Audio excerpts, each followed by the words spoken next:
Today's video is going to be a very special one. As we all know, protecting our world and changing our habits in order to preserve our environment is of utmost importance and something we should all be dedicated to. This is especially true when it comes to changing our agricultural practices, our farming techniques, and our fishing industries.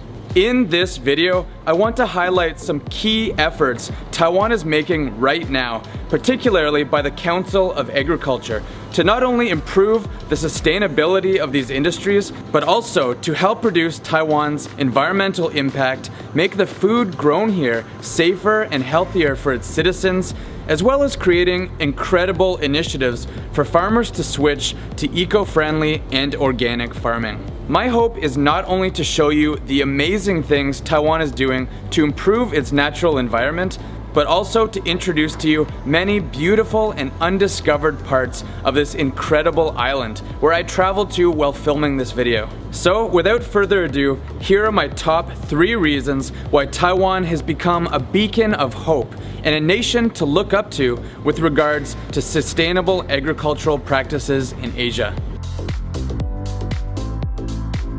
Good morning, everybody. My name is Wes Davies. In this one, I want to tell the story of how in recent years, Taiwan has been making amazing progress in becoming one of the leaders of eco-friendly and organic farming in Asia. Specifically, I will highlight how these initiatives are not only helping to protect the soil, water, and environment, but are actually improving the lives of farmers in Taiwan and helping to provide safer food for its citizens. Recently, I heard a new policy from the Council of Agriculture in Taiwan where they're promoting an idea that schools all across the island should actually have fresh, local, and often organic food in their lunches. This idea really fascinated me, so I decided to come down here to the Hushan Elementary School in Pingdong County to check it out. At this point, I suited up and was invited into the school's kitchen, where the cooks are responsible for creating healthy lunches for over 1,000 students. On the day I visited, the meal was organic, locally sourced, and vegetarian. One of the most interesting things I've learned since coming to this school today is they actually have a dedicated nutritionist who's responsible for planning the meals and making sure that the students here are happy and healthy. So I wanted to ask you, what is the most important thing that you think about when you're planning the meals? 我们考量到学童的生长发育，然后还要考量到营养健康跟美味，所以呢，我们培养他一个健康的饮食观念。 Not only is this lunch incredibly delicious, but the students here get it for a very reasonable price. So let's go find out where it all came from. The Council of Agriculture, or COA, has actually set up a very ingenious supply chain for this healthy lunch catering service provided to schools all across Taiwan.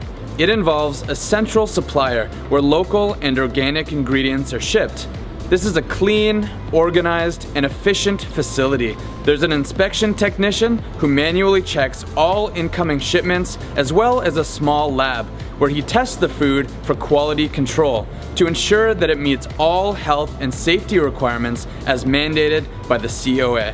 All of these ingredients are supplied in accordance to the recommendations of professional nutritionists.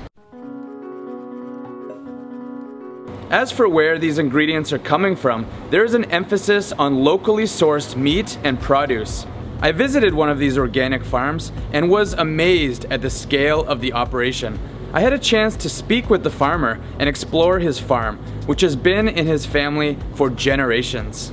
It is amazing being here on this organic farm after seeing all those beautiful, fresh ingredients in the school lunches. Something interesting that the farmer just told me, in 2016, there was a terrible typhoon that wiped out many farms. And so in 2017, the government, the Council of Agriculture, actually provided a lot of subsidies for the farmers. And then they built all these beautiful greenhouses. And ever since then, they've been growing fields like this. I think my favorite thing about being at this farm, besides all the gorgeous green colors everywhere, is just being able to reach down like this and pick out some delicious hoja, fresh green vegetables. Everything here that I've tasted so far just tastes so fresh and sweet. This is amazing. In my opinion, one of the best programs to come out of these policies is the introduction of the 3 stamps, 1 QR code system. Using this method, it is very easy to see not only the type of product that you're purchasing, but also by scanning the QR code, customers can trace exactly where their food came from and learn more about the product. Just as I was leaving, the farmer came out and gave me this little bag of cucumbers, and as you can see right here on the packaging, Taiwan organic, so you can tell which farm it came from, the address, phone number, and the serial number. So everything here is totally traceable. Next, I decided to head up to the Gongliao district in northern Taiwan, where I had the chance to explore an incredible example of Taiwan's effort to not only cultivate a rare breed of organic heirloom rice, but also learn how the native aquatic species in the area are being protected. Here we are. This is one of the best examples of eco-friendly farming I've ever seen. I've just come up here to the side of this mountain where we found these beautiful rice terraces built right into the side of the hill. And what makes these very, very special is not only do they produce organic rice, but in order to grow the rice, they don't use any fertilizers or pesticides, and they only use very small machinery to do the tilling in order to not disturb any of the natural plant life or especially the aquatic species that live in these rice pools. And honestly, I think this is a perfect example of the steps that Taiwan is taking to preserve the natural ecosystem of the island. Wow. So when I mentioned that they only use small machinery, that's because they don't want to disturb the natural creatures that live in these rice pools. It's a beautiful little eel that lives here. So I understand that your father has worked on this land for over 70 years, and then you're now following in his footsteps. I was just wondering, what made you want to continue his work? 就能继续保护这些生态跟照顾这些田地。 Like father, like son. These 2 farmers, with the help of subsidies from the COA, are doing their part to help preserve this amazing environment high in the mountains of Taiwan. I just made it down to this tiny little town called Gongliao, and we're in this shop which is connected to those beautiful rice terraces we just visited. And in fact, this rice came from those fields. You can recognize this is that old man that we met today, and that was such a wonderful experience. In addition to being environmentally friendly on land, Taiwan has spared no effort in marine life conservation. From fishing ports like these, offshore fisheries, and even ocean fisheries, Taiwan has made amazing efforts to sustain the marine environment and resources.